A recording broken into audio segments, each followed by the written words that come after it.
विदुर जी ने कहा राज सत्ता का परित्याग कर दूंगा, मंत्री पद का परित्याग कर दूंगा, लेकिन धर्म का साथ नहीं छोड़ूंगा।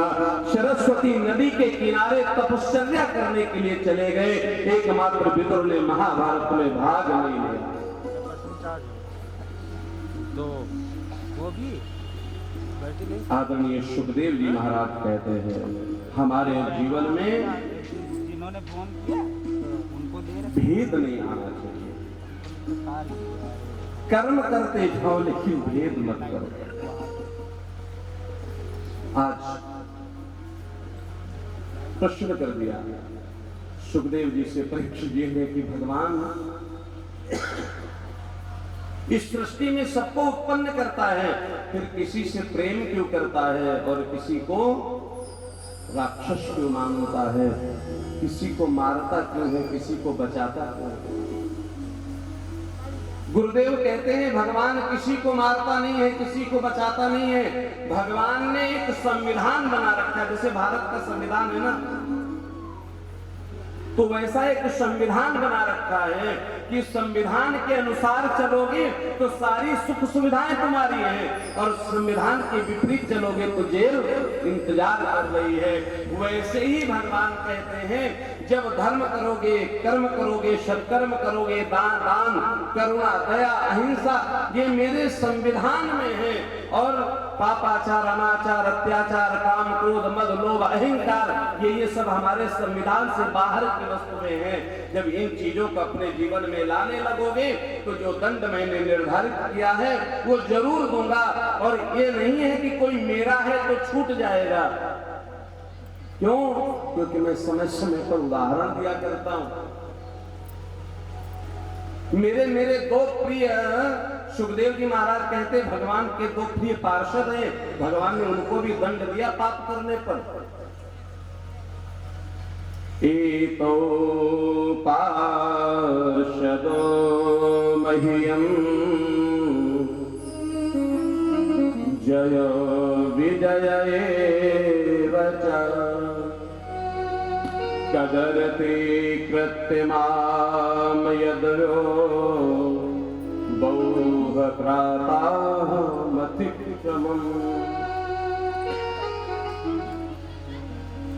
द्वारपाल हरि के प्रिय दो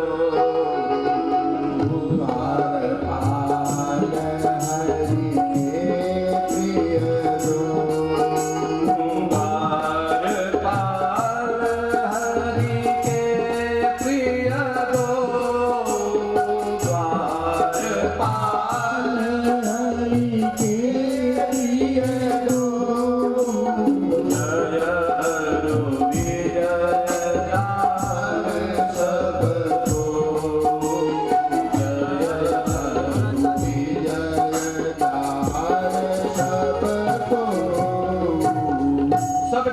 भगवान के द्वारपालों का क्या नाम है? बोले जय और विजय। एक बार सनकादिक ऋषि भगवान नारायण से मिलने जा रहे थे। सनकादिक ऋषि कौन है? सनक, सनंदन, सनातन, सनत कुमार। ये इनकी अवस्था 7 वर्ष से अधिक नहीं होती कभी। अब वो जा रहे थे, द्वार पर पहुंचे तो जय और विजय ने कहा ये छोटे छोटे बच्चे कहां चले जा रहे हैं? रोक दिया। सनत कुमारों ने समझाने की चेष्टा की लेकिन उन्होंने सुना नहीं। 3 बार भगवान के पास जाने की चेष्टा की, 3 बार उन्होंने डंडा लगा करके रोक दिया। नहीं मिल सकते, नहीं मिल सकते, नहीं मिल सकते। सनत कुमारों ने कहा ये राक्षसी वृत्ति है।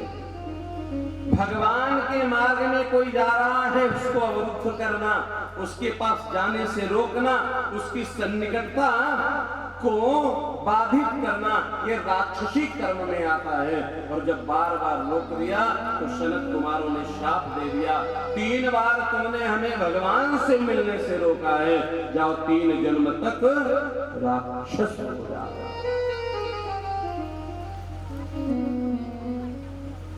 भगवान ने कोलाहल सुना तो दौड़ करके बाहर आए। क्या हुआ? बाहर आए तो सब समझ में आया। भगवान ने द्वारपालों को डांट लगाई कम से कम इतना तो कर सकते थे कि महाराज 1 मिनट के लिए इंतजार करो, मैं अंदर पूछ करके तो आता हूं। आजकल समस्या इसी बात की है, जो सक्षम है, मिलना चाहता है, सहृदय है, उदार है, लेकिन उसके बाहर जो बैठे रहते हैं ना द्वारपाल, जिसको आजकल के लोगों ने नाम दिया है चमचे, वो सही व्यक्ति को सही व्यक्ति तक पहुंचने नहीं देना चाहते हैं। इसी को राक्षसी वृत्ति कहा है। आज श्राप जब दे दिया तो चरणों में गिर गए, भगवान की तरफ देखा, भगवान ने कहा मैं कुछ नहीं कर सकता। कौन कर सकता है? बोले ये संत जो है ना, ये संत जो चाहे कर सकते हैं। संतों के चरणों में जय विजय गिर पड़े, प्रभु मेरे से अपराध हो गया, जीवन में अब ऐसी गलती कभी नहीं होगी। बोले मैंने तो श्राप दे दिया, अब राक्षस तो बनना पड़ेगा। पहले जन्म में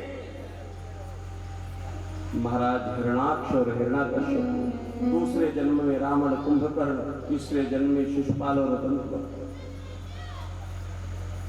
श्राप तो दे दिया। बोले महाराज अच्छा श्राप दे दिया है, लेकिन कल्याण कैसे होगा?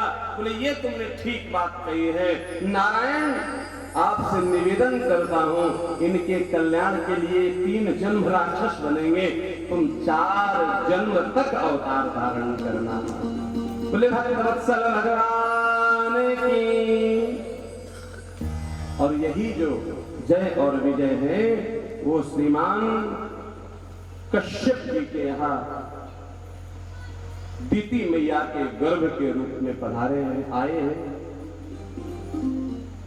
नारायण को अपना शत्रु मानते हैं महाराज।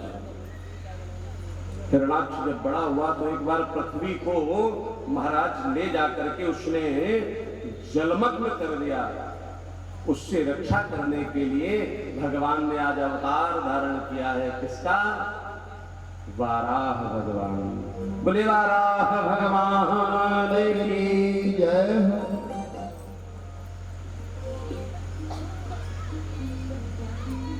वाराह का अवतार धारण करके हिरणाक्ष का भगवान ने वध किया।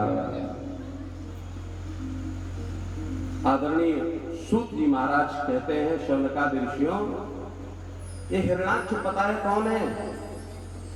बोले कौन है? बोले हमारे जीवन में 2 चीजें बड़ी बलवती होती है, एक लोभ और दूसरा अहंकार।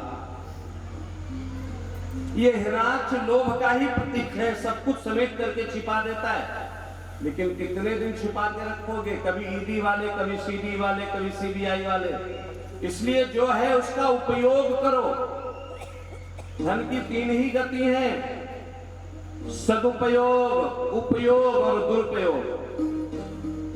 सदुपयोग धर्म करो, कर्म करो, दान करो, दक्षिणा दो। अपने आसपास कोई गरीब हो उसको शिक्षा दीक्षा करो, विवाह इत्यादि में मदद करो। उपयोग अपना अच्छा पहनो, अच्छा खाओ, बच्चों की देखभाल करो, घर मकान बनाओ, गाड़ी घोड़ा इत्यादि व्यवस्थित करो। और ये 2 नहीं करोगे तो ऐसी संतान आएगी कि महाराज सब नष्ट भ्रष्ट करके छोड़ देगी।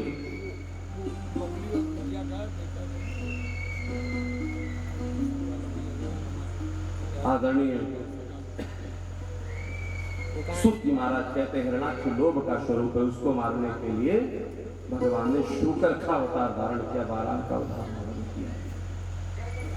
भगवान ने पुनः पृथ्वी की स्थापना की। मैत्रेय मुनि कहते हैं आज विदुर जी सरस्वती नदी के किनारे पहुंच गए, वहां विदुर मैत्रेय जी का संवाद हो रहा है और वहीं पर विदुर जी को मैत्रेय मुनि बता रहे हैं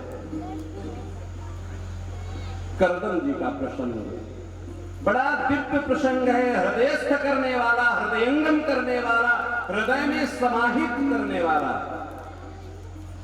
बोले कर्दम कौन है? बोले जिसने अपनी इंद्रियों का दमन समन कर रखा है वही तो है कर्दम।